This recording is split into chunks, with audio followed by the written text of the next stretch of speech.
Salut les smarts et salut les marks et bienvenue sur Catch Up, votre podcast qui transpire le catch. Comme d'habitude, on a regardé et on va résumer et commenter les shows de la WWE pour vous. Je suis l'Amiral Armbar et aujourd'hui pour parler donc du Monday Night Raw du 12 février qui prépare la chambre de l'élimination. Avec moi et bien du coup Raphaël. Comment ça va Raphaël? Bah écoute, ça va très bien, c'est notre petit catch-up de la Saint-Valentin qui va être placé bien sûr sous le signe du love, de l'amour envers ce sport noble. Ouais, je pense qu'il n'y a rien de mieux pour la Saint-Valentin que de regarder du catch et écouter et regarder des gens qui font un podcast de catch. Voilà, c'est peut-être le moment de faire découvrir à votre dulciné ou dulciné et eux qu'est-ce que le catch, hein, on sait jamais, peut-être que elle ou il appréciera, on verra bien. En tout cas, c'est un épisode d'Euro, comme on va le voir, qui était plutôt sympa, avec pas mal de choses, et on commence, donc on est d'abord, où est-ce qu'on est? Eh bien on est en Californie, hein, donc à San Jose, California, et c'est le 16 fois champion du monde John Cena, You Can See Me, qui arrive, et John Cena qui va en fait un peu, pendant quelques minutes qui m'ont paru assez longues, un peu chouiner, hein, il avait un peu pleuré dans les chaumières en disant que lui... peut-être que cette fois-ci, il n'aura pas de route à WrestleMania s'il ne gagne pas ce match Elimination Chamber, parce que vous comprenez, c'est compliqué quand même pour lui d'être à WrestleMania, etc. Hein, donc on a un peu de mal à le croire. Heureusement, il est interrompu par le Miz qui débarque avec Bo Dallas et Curtis Axel, hein, donc le Miz Tourage. Et le Miz qui lui dit à ce bon John Cena qu'on n'est plus en 2013, mais qu'on est en 2018, que c'est l'année du Miz. Peut-être que Cena a passé trop de temps à Hollywood, là on confond les rêves et la réalité. Mais Cena ne gagnera pas de toute manière à l'Elimination Chamber, et même s'il a gagné, il ne gagnera pas contre Brock Lesnar parce que Cena c'est le père fondateur de Suplex City, voilà, en référence au fait que Brock Lesnar avait pulvérisé un petit peu, s'était affronté contre Cena lors de son retour à la WWE récent, et donc Miz dit en gros que lui gagnera contre Brock Lesnar. Puisque lui, il arrive à aller au-delà de ce que fait Cena, il arrive à franchir la limite, la frontière tout simplement entre le face et le heel, hein. Le Miz utilisera tout ce qu'il a en son pouvoir pour gagner contre la bête, ce que ne peut pas faire Cena. Alors Cena, forcément, un seul loyalty respect comme un bon face, top babyface accompagné, il book ses propres matchs, hein, c'est un peu son pouvoir spécial. Il dit, écoute, très bien, toi et moi maintenant, et celui qui perd rentre en premier dans l'Elimination Chamber. Le Miz qui fait, attends, je réfléchis. Là, forcément, Bo Dallas et Curtis Axel agressent John Cena, et puis finalement, le Miz lui dit, très bien, j'accepte ton challenge, pas de problème, hein, une fois que Cena est bien ratatiné au sol et ne bouge plus. Sur ces entrefaits arrive le general manager, hein, qui s'est rappelé qu'en fait c'était lui qui faisait les matchs et qui dit ok, je suis d'accord pour ce match, pas de souci. Par contre, Bo Dallas et Curtis Axel, vous êtes virés des abords du ring. Donc s'ensuit un match qui commence avec un John Cena qui est au sol, ratatiné. Un peu surprenant que Kurt Angle en tant que general manager face dise pas de problème, on y va dans ces conditions. Le Miz essaie de tomber, mais Cena s'en sort. S'ensuit quand même un long match plutôt disputé. Le Miz se sortira d'un attitude adjustment. Cena se sortira bien entendu aussi d'un skull crushing finale. Il y avait eu aussi différentes prises de soumission pendant lesquelles le Miz a lutté et a atteint les cordes. Au final, Miz tentera un skull crushing finale depuis la seconde corde, mais c'est John Cena qui fera un maximum attitude adjustment ou un avalanche AA, bref un super attitude adjustment depuis les cordes pour la victoire. Donc le Miz rentrera en premier dans ce match de l'élimination, et on sait déjà depuis la semaine dernière que c'est Elias qui rentrera lui en dernier. Donc cette intro, ce clash annoncé entre Cena et le Miz et ce match, ton avis Raph sur cet opener pour eux? Moi je suis assez d'accord avec ce que tu as un peu décrit pour le début de John Cena. J'ai trouvé la promo très très mauvaise, honnêtement. Le refrain du vétéran qui est en train de vieillir et de perdre sa place, ça allait bien au Big Show, mais là on n'y croit pas du tout, quoi. John Cena qui nous dit j'aurais peut-être pas de route pour WrestleMania. Mec, ouais. T'envoies un mail à Vince et t'es en main event si tu veux, quoi. Arrête. Ouais, et puis c'est pas comme si l'an dernier il était dans un gros match, il était justement en tag team contre le Miz avec sa femme. Ouais. Voilà, non, j'aime vraiment pas trop ce positionnement de Cena là, depuis quelques mois où pendant des mois il est pas là, il s'en fout, et puis quand il revient t'as l'impression qu'il joue sa vie à tous les matchs. C'est un peu un drôle d'alignement. Et puis en fait en soi j'ai pas été très intéressé par tout le segment. Moi, j'ai bien aimé ce que lui a répondu le Miz, il y avait des tacles assez sympas. Bon, en soi le match était un opener de Raw, donc c'était pas un mauvais match. Après j'ai trouvé que c'était une histoire. Il était plutôt bien disputé le match, hein. Un peu finalement je trouvais booké comme un match de Roman Reigns récemment où Reigns va galérer, ça va se sentir, il va se prendre des finishers, va kick out, l'adversaire va aussi kick out d'un finisher et finalement là Cena doit utiliser son super dismount comme il l'a fait contre Finn Balor il y a quelques semaines. Donc du coup voilà, on voit quand même qu'ils ont essayé de protéger le champion intercontinental qui est le Miz. C'est clair que bon bah il perd clean contre Cena, mais on peut dire qu'à ce moment, c'est pas passé loin, on a pu y croire, ou du moins Cena a sorti l'artillerie des grands pay-per-view pour sortir le Miz. Oui, c'est ça. Je pense qu'ils essaient de replacer Cena un peu au même niveau que tout le monde, mais bon, il n'y avait rien de très original. C'est peut-être ce que je reprochais un peu. Cena contre le Miz, on l'a vu très souvent. On sait que Cena, si c'est clean, gagne tout le temps. Donc bon, cet enjeu de la première place, pourquoi pas. Ça m'a pas suremballé. Mais c'était une ouverture de show. Ok, donc on sait déjà pour le match d'élimination qu'on aura premier entrant le Miz et dernier entrant Elias. Et donc un peu notre fil rouge de la soirée, ça va être ce match seconde chance. On nous a annoncé un Fatal 4-Way ce soir pour déterminer le dernier entrant de l'Elimination Chamber, du moins le dernier participant à l'Elimination Chamber match. Donc on aura un Fatal 4-Way entre Woken, Matt Hardy, Bray Wyatt, Apollo fucking Crews et Finn Balor. Et donc on aura juste après ce match un petit segment de Matt Hardy donc qui dira encore que c'est pour accomplir cette destinée, que sur son chemin se dressent 3 vaisseaux, Bray Wyatt, bref les autres concurrents, et qu'il va transformer la chambre d'élimination en la chambre de la deletion. Et tout le long de la soirée on aura plusieurs petites vidéos comme ça des uns des autres. On aura Bray Wyatt forcément qui dira que en gros c'est lui qui va gagner, qu'il va gagner la chambre d'élimination pour la 2e fois consécutive, puisque rappelez-vous l'année dernière c'était lui qui l'avait gagné, et qu'une fois encore il aura le monde dans ses mains. On aura la Tatus Worldwide qui sera avec Ronnie Young en backstage, donc du coup Tatus qui demandera à Apollo Crews s'il va se faire DDT par Matt Hardy. Crews dira bah non, il va créer l'histoire. Tatus lui demande s'il a peur du mangeur, du dévoreur de monde. Bah non, Crews dira que Wyatt ne peut pas le digérer. Bref, voilà, il continue comme ça, et au final, donc, comment s'appelle cette espèce Dana Brooke, merci, j'ai oublié son nom maintenant, les statisticiennes, je me rappelle plus vraiment. Dana Brooke qui dit Crews can't lose. Ça peut faire un bon t-shirt. Non, on n'y croit pas 2 secondes. Crews can't win, à la limite, ça rime pas, mais c'est vrai, mais ça marche pas. Et on aura aussi Finn Balor un peu plus tard, qui sera en vidéo un peu selfie, style comme ils font depuis quelques semaines, en disant que grâce à Elimination Chamber, il récupérera le titre qu'il n'a jamais perdu. Bref, voilà, un peu ces petites vidéos pour hyper ce main event du soir. Alors, pas forcément sur le vidéo, à moins que t'aies un truc à dire, mais plus en général sur cette nouvelle tendance de la WWE de faire des vidéos un peu en mode selfie. C'est quoi ton avis là-dessus? On avait parlé la semaine dernière avec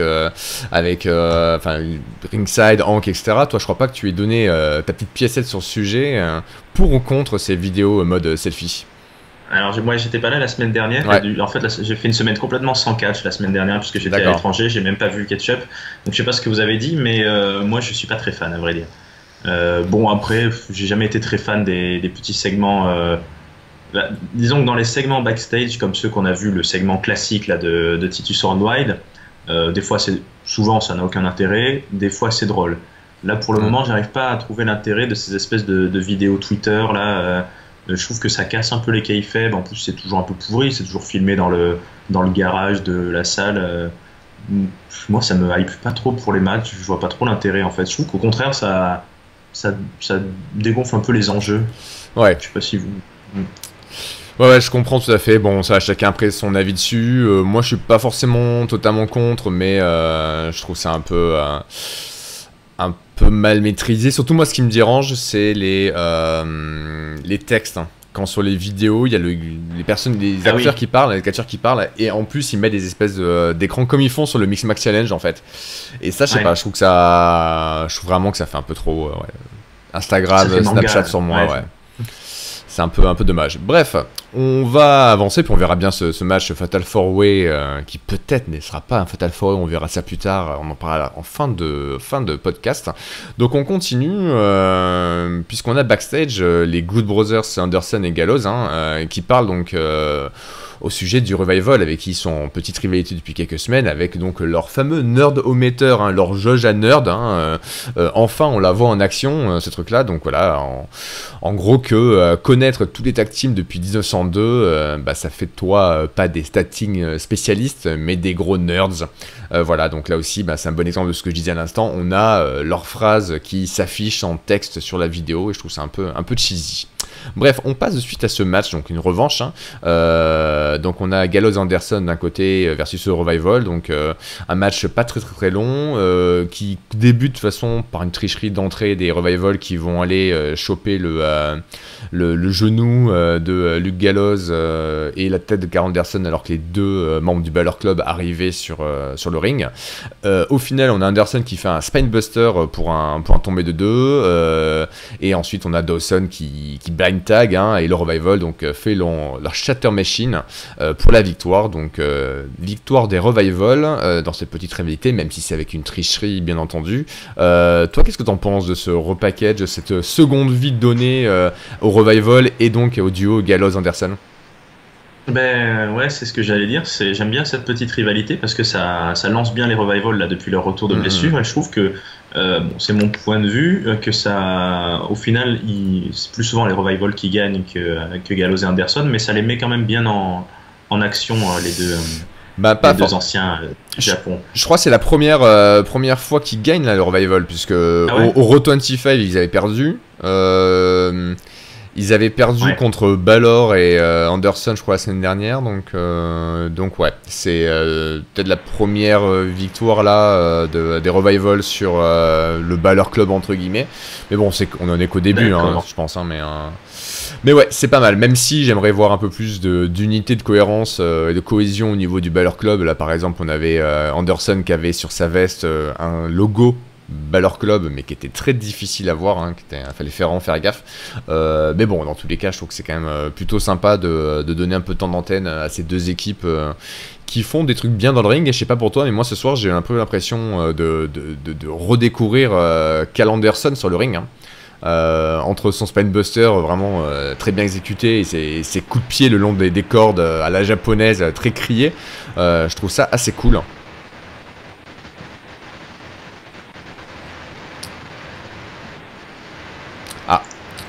Petit moment de blanc de Raph, et du coup je vais enchaîner pendant que Raph nous rejoint. Donc on poursuit. Oui, tu m'entends? Ouais, c'est bon, je t'entends. Donc on passe maintenant à Kurt Angle en fait, qui vient tout simplement pour annoncer dans le ring, donner des nouvelles sur deux points différents. Le premier point, c'est sur Ronda Rousey qui est arrivé donc du coup à la fin du Royal Rumble pay-per-view. Il annonce que dans 2 semaines au pay-per-view Elimination Chamber, Ronda Rousey va signer en direct son contrat pour Raw. Premiers éléments. Deuxième élément, il va donner des nouvelles de son fiston, Jason Jordan, qui est blessé, donc il y a eu des radios, il doit être opéré du coup, donc grosse blessure de Jason Jordan, et donc il sera pas du tout prêt pour WrestleMania. Sur ce, du coup, Seth Rollins débarque. Bon, après que Kurt Angle ait dit oui, je sais que c'est pas vraiment votre superstar préféré, Jason Jordan, mais c'est quand même mon fils, il est malade, il est blessé, vous devriez lui souhaiter un bon rétablissement, alors que la foule était plutôt contente de savoir que Jordan ne serait pas là à WrestleMania. Seth Rollins, donc du coup, le partenaire de Jason Jordan, débarque, et en gros, disant bon, ouais, bien sûr qu'il est désolé pour Jason, mais que lui maintenant il n'a plus aucun programme pour Mania, donc Kurt Angle lui propose de trouver un un partenaire de remplacement pour repartir à la chasse donc des titres par équipe, mais Seth le coupe en disant merci mais non merci. Maintenant c'est moi, je n'ai plus envie de faire partie de Raw, mais j'ai envie de redevenir Raw comme quand j'étais The Man. J'ai envie de partir retrouver le titre mondial comme je l'avais fait il y a quelques années à WrestleMania, sauf que là cette année j'ai pas de Money in the Bank à encaisser, j'ai pas de match prévu.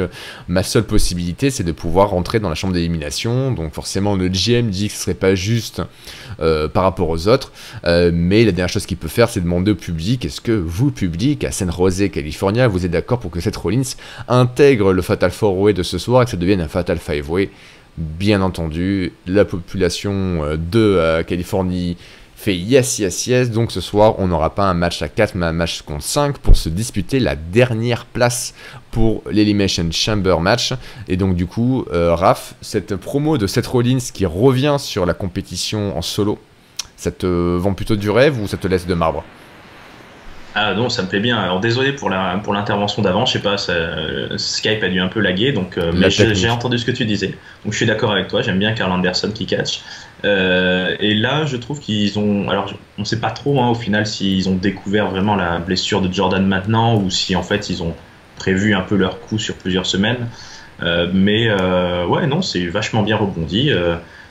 Seth Rollins est motivé, il a claqué une belle promo. Non, moi ça m'a très vite, il a suffi de pas grand chose, de 2-3 minutes pour que ça me remotive dans le personnage et que ça me donne envie de le voir, je sais pas où, mais ça m'a redonné envie de le voir en solo. Ouais, carrément, c'est vrai qu'on était un peu tous dubitatifs sur le Seth Rollins de ces derniers mois, même si le succès lui a souri avec ses ceintures par titre. Mais là, sur la promo, de le voir motivé comme ça, bref, c'était une promo qui était bien écrite et surtout très bien délivrée, qui donne vraiment envie de le revoir partir sur la compétition en solo. Voilà, je sais pas si c'est dû au fait qu'il a renoué avec son vieil amour, le Curve Stonk, son finisher qu'il avait laissé tomber pendant longtemps et qu'il est peut-être très content de le retrouver et de plus faire simplement The Knee. Je sais pas, mais en tout cas, il a bouffé ses vitamines, cette Rollins, depuis quelques semaines et ça se voit ce soir, encore une fois. Donc, on verra bien son intervention dans le match qui sera donc le dernier match de la soirée. D'ici là, on a un autre match qui est celui de deux vieilles copines avec qui il y a un peu d'eau dans le gaz. C'est bien sûr Sasha Banks et Bayley. Donc on voit que on nous montre que depuis une semaine sur Twitter, c'est un peu la guerre entre les deux, puisque elles se sont dites la semaine dernière que l'une pouvait battre l'autre sans problème, et donc c'est ce soir qu'elles vont voir si c'est le cas. Donc on a clairement, bien sûr, Bayley qui est accueillie comme une héroïne, puisque c'est chez elle, San Jose, California, donc forcément elle joue à domicile. Banks aura une attitude dans le match assez, encore une fois, un peu illiche, où elle va être très en contrôle de Bayley, très un peu pas en humiliation, mais en domination d'elle, notamment dans son attitude. Au final, donc, du coup, Banks aura Bayley dans un bank statement qui durera un petit moment. Elle essaiera de s'éloigner des cordes avec ses pieds comme elle fait, mais Bayley chope quand même les cordes. Au final, on aura donc Banks qui essaiera de faire un superplex sur Bayley, mais c'est Bayley qui fera en fait un Bayley to Bayley depuis la seconde corde pour la victoire. Donc victoire de Bayley à domicile. Les deux se regardent un peu avec un petit peu une hésitation. Bayley est un peu énervée de sa victoire, mais elle attend sous la réaction de Banks. Banks, elle est là, elle regarde, elle est surprise, on sait pas trop ce qu'elles vont faire. Est-ce qu'elles vont se faire un hug? Est-ce que Banks va mettre une grosse gifle à Bayley? On le saura pas, puisque Bayley à mon nez pousse Sasha Banks sur le côté et se fait rentrer dedans par Nia Jax, voilà, l'autre californienne du roster qui débarque et qui fera un Samoa Drop donc sur l'une et l'autre et repartira victorieuse et se fera interviewer sous titantron par Charlie Caruso. Charlie qui demande à Nia Jax pourquoi elle s'est interjectée dans une histoire qui la regarde pas. Et bien Nia Jax, bien sûr que ça la regarde, tout la regarde en fait. Les deux, la Banks et Bayley, ont fait des gros matchs contre Asuka les dernières semaines, mais elle, Nia Jax, elle aura fallu de quelques secondes pour qu'elle bulldoze Banks et Bayley. Et donc, du coup, une seule femme peut interrompre la Invisibility Streak, la suite de victoire d'Asuka. C'est elle, tout simplement.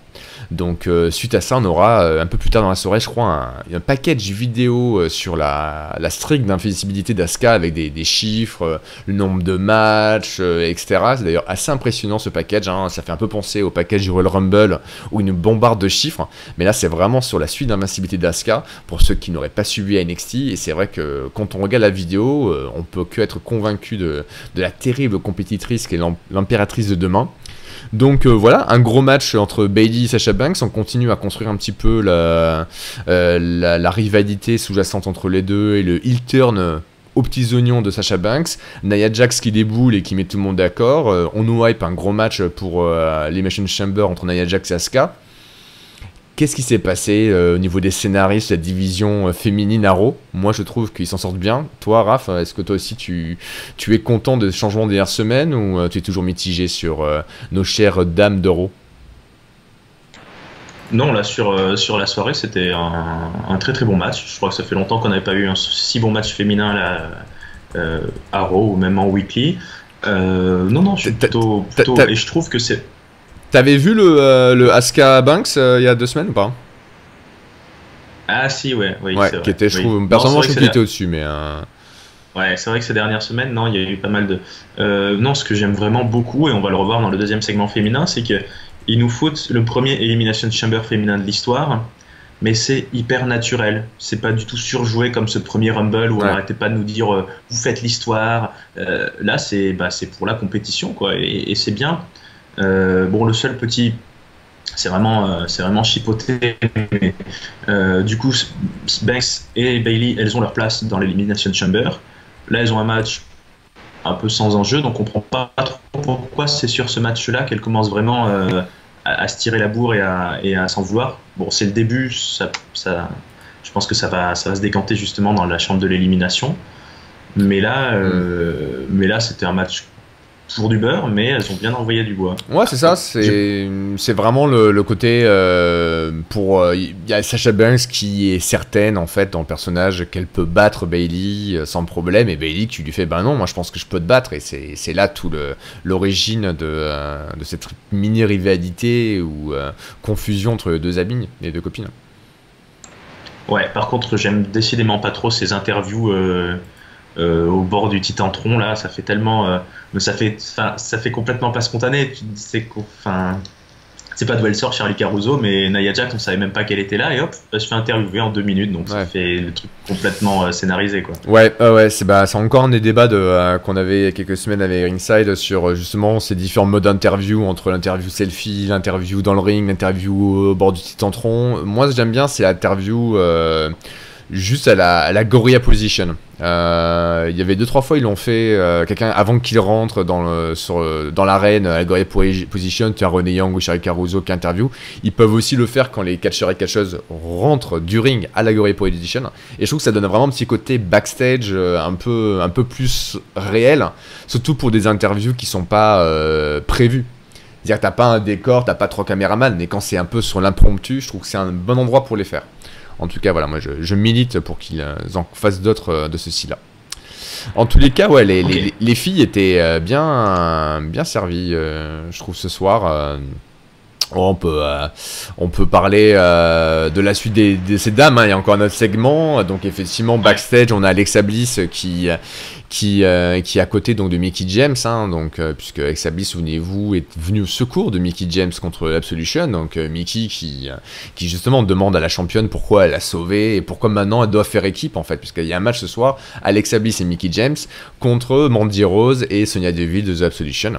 Donc en gros, ben voilà, clairement, Mickie James comprend que c'est aussi pour se faire des amis pour Elimination Chamber. Il y a un peu ce truc-là. Ils repartent de leur rivalité, puisque les deux ont une histoire assez importante, puisque c'est Alexa Bliss qui a fait revenir Mickie James à la WWE, à SmackDown, pour feuder contre Becky Lynch à l'époque. Les deux se sont affrontés. Il y a eu des insultes, notamment ce côté de biscuit butt que disait Mickie sur Bliss. Donc voilà, du coup, elle remet ça sur la table, mais Alexa Bliss remet la chose importante en disant de toute façon, écoute, c'est simple, hein. Pour l'Elimination Chamber, si en même temps il y a Absolution, donc Mandy Rose et Sonya Deville, on est morte. Et vu que de l'autre côté, il reste Sasha Banks et Bayley qui sont encore plus ou moins copines, les deux là, faut qu'elles fassent un peu ami-ami. Et ce soir, donc du coup, elles ont un match. Le match en lui-même est pas terrible, on va pas se mentir, hein, clairement par rapport au Banks Bayley, ça n'a rien à voir. Au final, on a Paige hein, qui est toujours aux abords du ring, qui va distraire Alexa Bliss qui est qui n'est pas en train de catcher, hein, parce que c'est Mickie James à ce moment-là qui catch, ce qui donne l'opportunité à Sonya Deville de pouvoir faire valdinguer Alexa Bliss du ring. Et tout simplement, pendant ce temps-là, Mickie James est tout simplement seule. Et Mandy Rose va donc faire un Bed of Roses, son finisher, pour la victoire donc, de The Absolution. Donc voilà pour nos dames. Le match, encore une fois, à mon avis, je sais pas ce qu'on a pensé, était pas top. Mais le segment qui était avant, je trouve, était sympa, pas mal écrit, pas mal joué et cohérent. Donc, oui, un petit poil long, je sais pas, il y a eu un moment là où elles étaient un peu, où Mickie James, où Alexa Bliss a dit un truc et Mickie James a un peu repris exactement la même chose, mais sinon, non, c'était pas mal. Le match, oui, il était très court. Moi, j'ai été étonné de voir que, il y a eu distraction de Sonya Deville, mais au final, il n'y a pas eu de coup porté à Mickie James. C'est vraiment Mandy Rose qui a réussi à placer son finisher. Donc, elles sont les deux de l'Absolution. Maintenant que Paige est out, elles sont bookées, c'est pas des rookies qui ont besoin elles arrivent à se débrouiller, donc histoire de voir ce que ça va donner dans la chambre. Moi je suis assez hypé pour le moment pour ce match en cage. Ouais, ça peut bien donner. Moi, je suis toujours un peu sceptique sur Mandy Rose, même si pas mal de gens en backstage en disent beaucoup de bien. Sonya Deville, je suis beaucoup plus confiant parce que j'aime bien l'intensité qu'elle a et son moveset. Hein, je trouve qu'il est assez original. Hein. Donc, on verra bien. Mais dans tous les cas, avec ces deux de la solution, Bliss qui essaie de refaire copine-copine avec Mickie James pour sauver ses miches et sa ceinture, et de l'autre côté, cet élément combustible entre Sasha Banks et Bayley, ma foi, c'est pas mal fait, on va pas se plaindre hein, parce qu'on a eu des mois de disette horribles chez les dames l'année dernière, donc là pour l'instant je trouve que depuis quelques semaines vraiment très bonnes idées et écriture plutôt positive pour la suite. On avance, on revient à ces messieurs, on revient au Shield hein, puisqu'on a Seth Rollins en backstage avec Roman Reigns, donc les deux blagues un petit peu de mur potache, hein, Reigns qui parle du fait que Rollins a réussi à s'incruster dans le Fatal 5-Way maintenant du soir, voilà, et que Reigns, c'est pas grave, hein, Reigns l'éliminera de la chambre comme il l'a éliminé pendant Rumble. Et ils y rigolent bien les deux jusqu'au moment où The Bar arrive, donc Sheamus et Cesaro, qui commencent à un peu taunter leurs adversaires jusqu'à ce que Reigns fasse une blague très mature, un peu John Cena-esque sur la dentition de Cesaro qui est toujours en reconstruction, puisque là maintenant il a un appareil dentaire. Qu'est-ce qui t'est arrivé? Ah bah ouais, tu t'es cogné dans le bouclier, hein, tu as été cogné dans le shield. Et puis ce sera au tour de Sheamus ce soir, puisqu'il y aura un match Roman Reigns contre Sheamus. Et à la fin, Rollins qui fera un petit commentaire sur les kilts de The Bar en disant jolie jupe messieurs. Bref, voilà, un humour toujours très mature hein, pour le Big Dog et son acolyte. Donc on aura ce match un peu plus tard. Avant ça, on a quand même un segment assez savoureux, puisqu'on a Elias qui va jouer et chanter le blues de l'Elimination Chamber. Donc Elias qui rentrera en dernier, hein, comme on le disait dans le match. Donc il est là ce soir pour chanter le blues, donc l'Elimination Chamber. Donc il n'est pas très bien reçu par le public, hein. Il dit quand même plus de se calmer. C'est pas parce qu'ils viennent de Californie où c'est que des villes toxiques qu'il faut se comporter comme ça. Il a un truc à chanter, donc voilà, il chante son blues où à chaque fois il va démonter un peu ses adversaires en disant que le Big Dog ne va pas gagner parce que personne ne croit en lui. Le Miz devrait sans en rester au Miz TV. Hein. Toutes les chansons qu'Elias a écrites pour le Miz avant n'étaient pas pour lui, mais c'était pour Maryse. Et pour John Cena, ben, il peut rester chez lui parce que le futur, c'est lui, c'est Elias.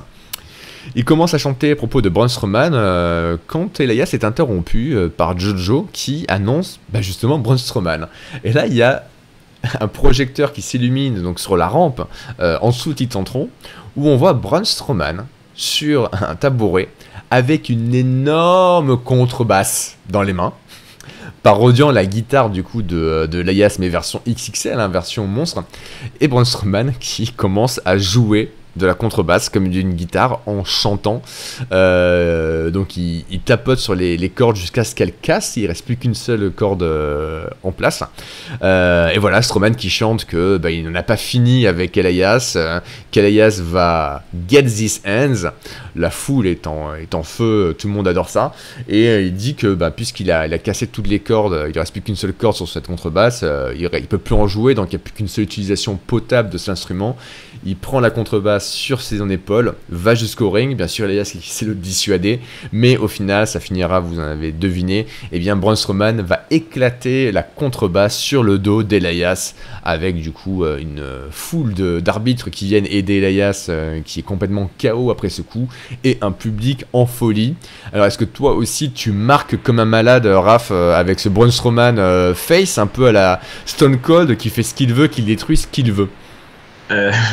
Je marque comme un malade, peut-être pas jusque là, mais ouais, c'était vachement drôle. Je trouve qu'ils ont très bien utilisé là ce qui se passe souvent quand on a déjà une Elimination Chamber à peu près bouquée, c'est-à-dire des interactions entre les différents mecs, mais sans vraiment lancer des feuds individuels. Donc c'était hyper drôle. Moi, je trouvais ça super marrant. Strowman, il avait vraiment l'air de s'amuser dans ce moment-là, que ce soit en chantant, en jouant de la contrebasse ou je sais pas ce que c'était. Ouais, c'est contrebasse.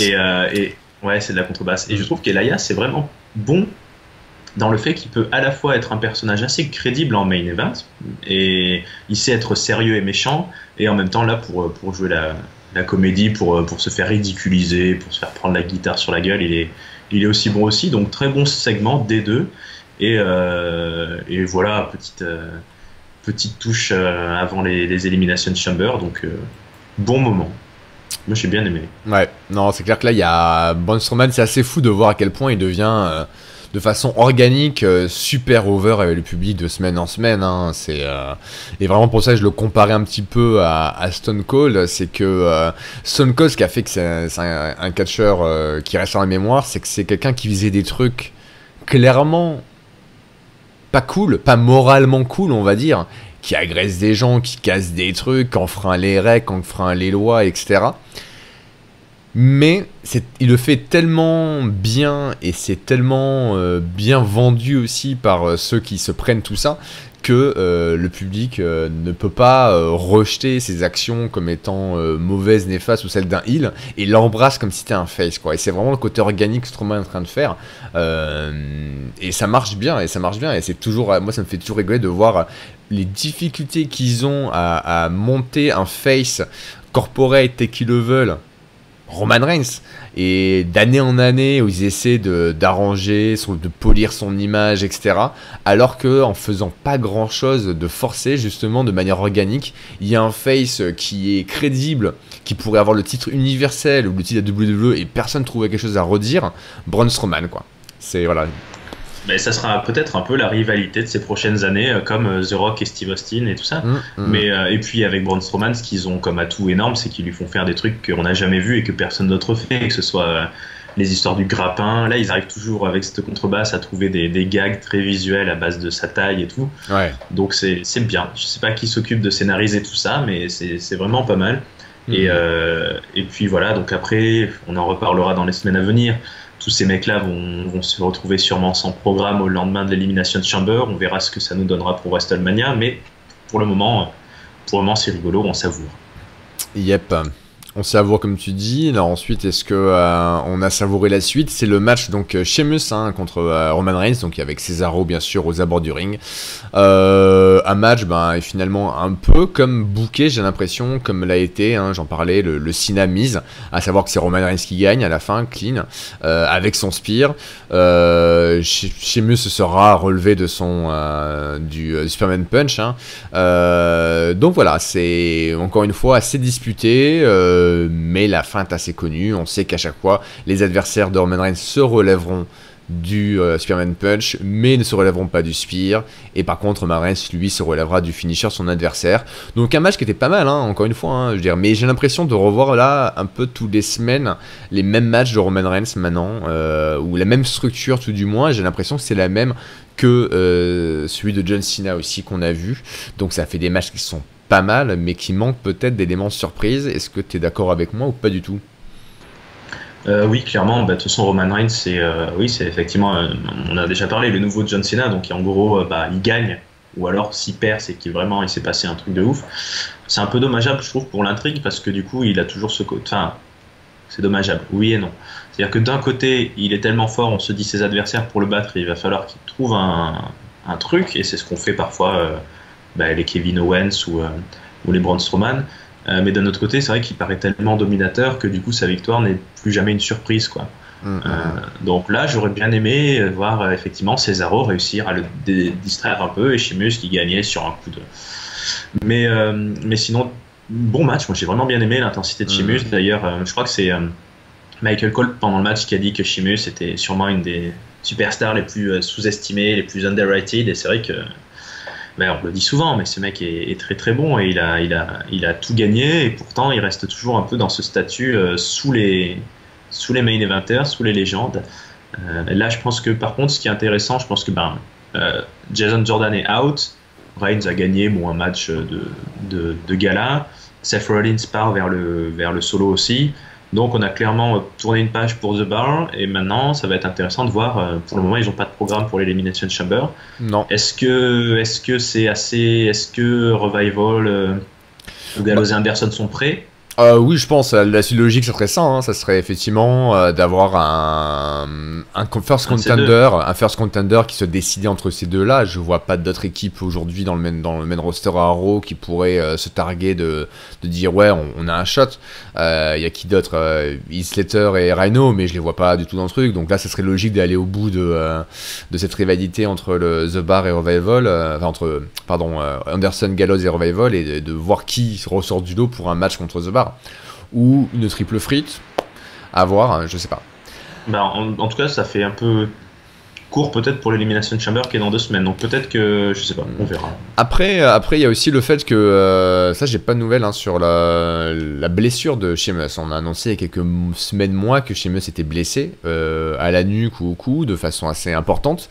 Est-ce que ce serait pas un bon moment aussi de donner un peu de souffle, un peu de repos à Sheamus et de dire ok, à l'Elimination Chamber, il y aura un match par équipe pour déterminer le first contender et le gagnant du match à l'Elimination Chamber aura un match de titre contre The Bar. Comme ça, Sheamus et Cesaro sont un peu tranquilles pour Elimination Chamber. Sheamus n'a pas peut-être un moins catché, peut-être fait de la rééducation, j'en sais rien.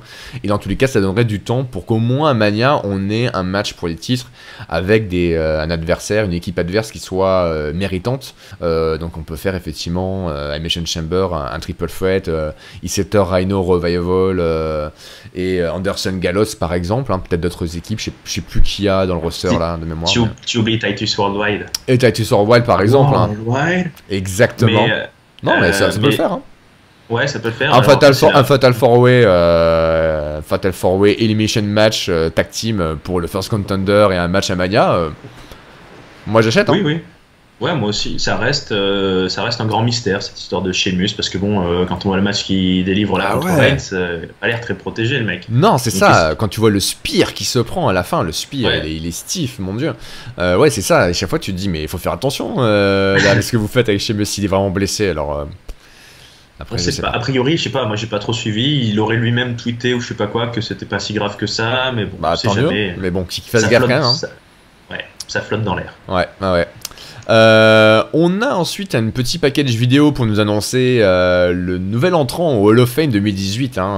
Donc une entrante, puisque là c'est la superstar féminine de cette promotion 2018, ce sera Ivory. Donc on a une petite vidéo recap, notamment Ivory qui a fait partie des Glorious Ladies of Wrestling. Donc Glow, comme il y a eu la série éponyme sur Netflix, et bien la promotion originale de Glow, Ivory en a fait partie. Donc voilà, bienvenue à elle dans le Hall of Fame 2018. 18. Et ensuite, on passe tout simplement au gros morceau, au gros show, le main event de la soirée, donc un Fatal 5-way pour le dernier spot dans l'Elimination Chamber match. Bray Wyatt versus Matt Hardy versus Apollo fucking Crews versus Finn Balor versus Seth Rollins. Donc forcément un match à 5 gros bordel où à mon nez chacun placera son finisher.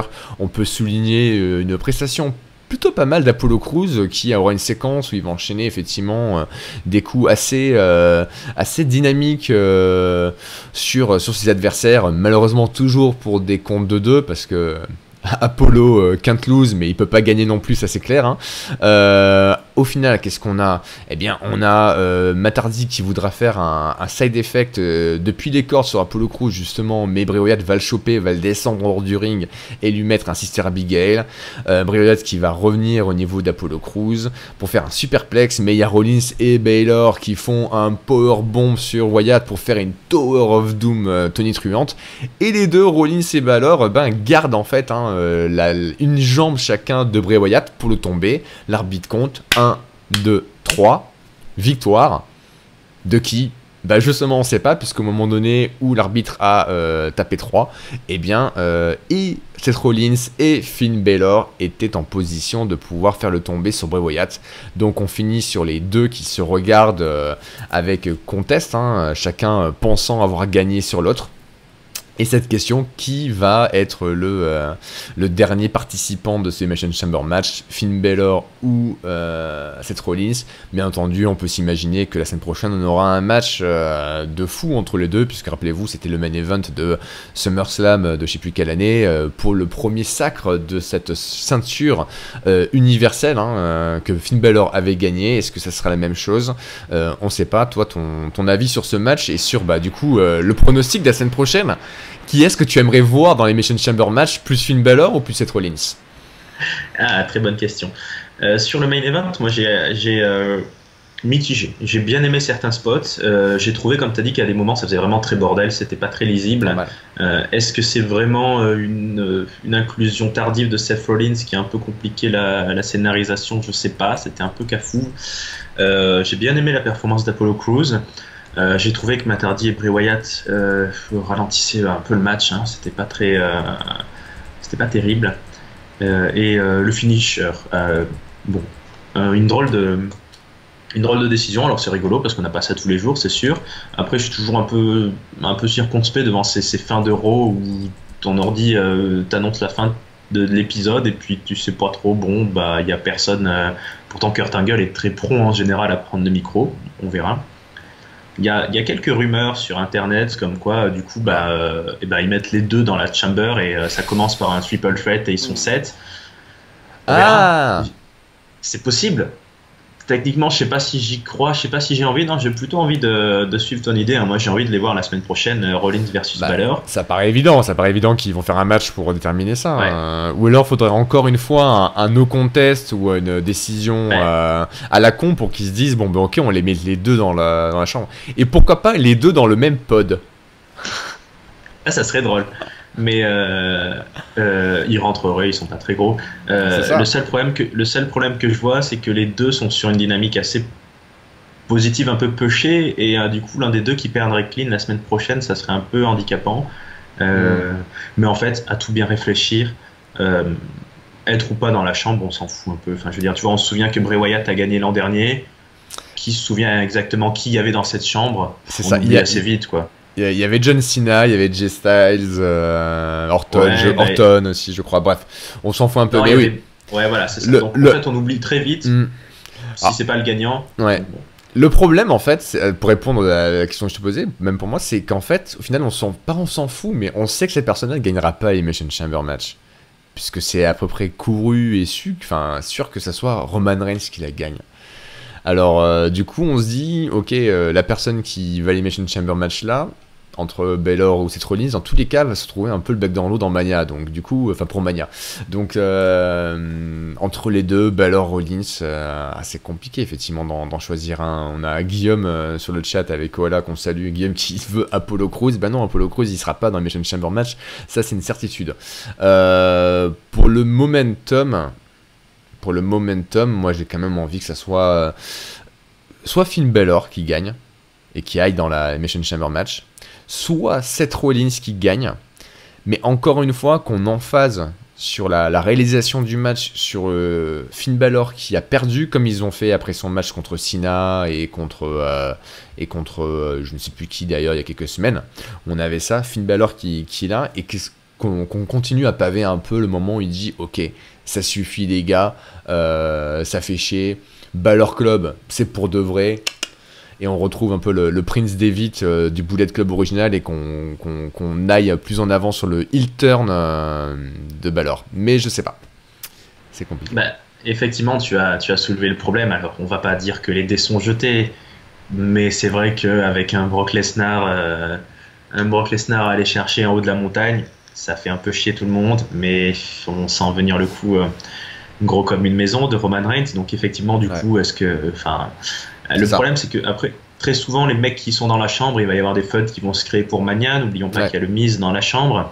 Alors, on a longtemps sous-entendu, on a longtemps imaginé que ça allait être Baylor et le club, un peu contre le Miz et le Miz Tourage pour le titre intercontinental. Mais finalement, Rollins repart en solo et ça ferait aussi un bon champion intercontinental. John Cena, on ne sait pas trop. Il était plus ou moins en train de se disputer contre Elias, mais ça allait repasser. Tu as oublié de dire en introduction aussi qu'il nous a fait un espèce de gros clin d'œil en nous disant à WrestleMania parfois même des légendes reviennent d'entre les morts. Oui. Alors certains y voient un retour de l'Undertaker, certains souhaitent même un retour de l'Undertaker. Ils vont balancer Giscal qui souhaite voir son Undertaker contre John Cena, mais nous non. Horrible.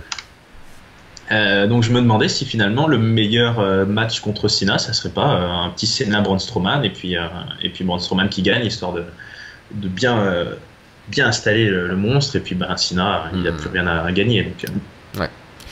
Ouais, peut-être bien effectivement. Et puis pour Rollins, tout dépend le retour de blessure de son ex-compère Dean Ambrose, mais on peut tabler peut-être pour un retour pour Mania et offrir un programme tout personnel et tout amical pour The Kingslayer.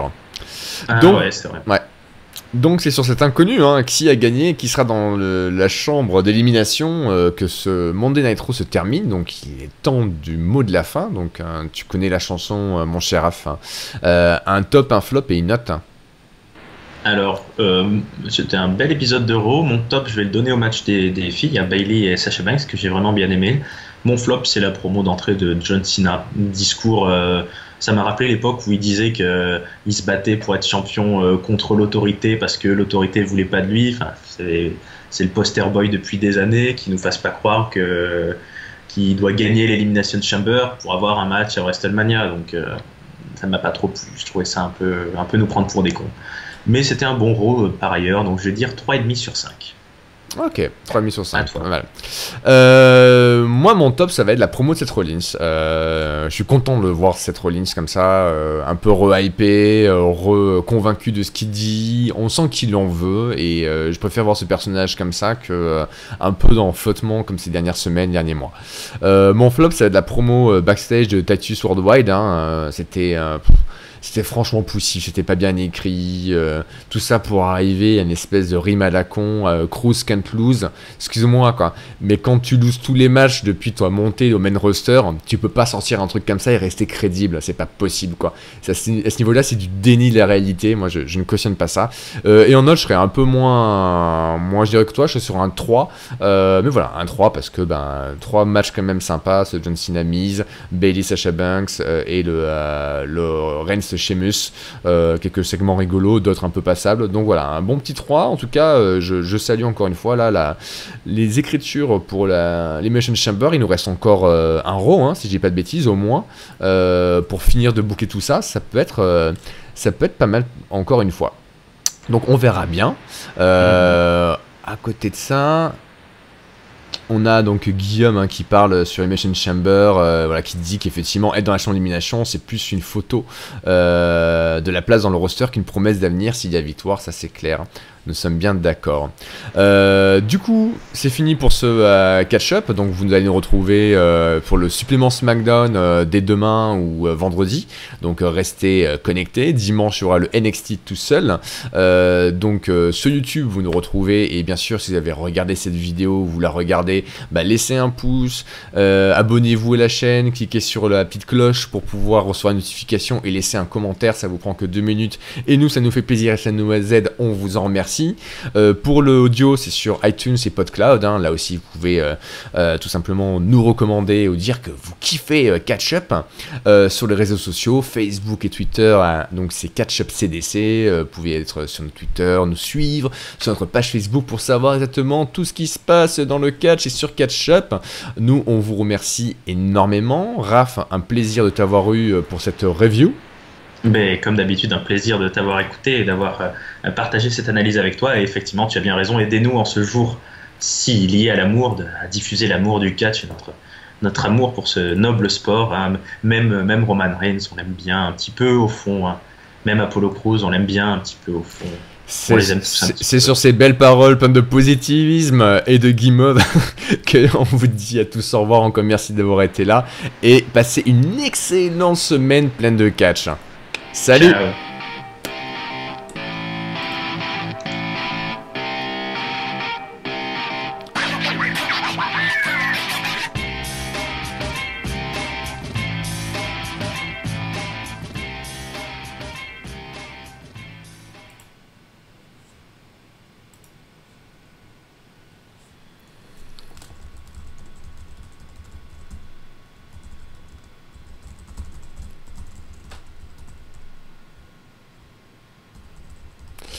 Eh ben nickel, c'est dans la boîte. Hein. Eh ben parfait, en moins de temps qu'il en faut pour le dire, nickel. C'est ça, bah écoute, 50 minutes, hein, c'est bien. C'est bien, c'est bien. J'ai pas fait trop de description de match parce que je trouve que ça prend du temps pour... souvent oui, c'est difficile à retranscrire, je dis juste les spots de fin et puis voilà. Ça non, paraît pas c'est ce qu'il faut faire, je pense. Ouais. Ouais. Bon bah super. Et ben voilà, c'est dans la boîte. Nickel, merci d'avoir été là. En tout cas, un row plutôt sympa. Il n'y avait pas de truc de fou, mais ouais. Je trouvais que c'était, comme je disais, pas mal écrit, quoi. Bah, du coup, comme j'avais raté la semaine dernière, il fallait se remettre un peu dedans. J'ai vu qu'il y avait eu une bonne promo d'Alexa Bliss.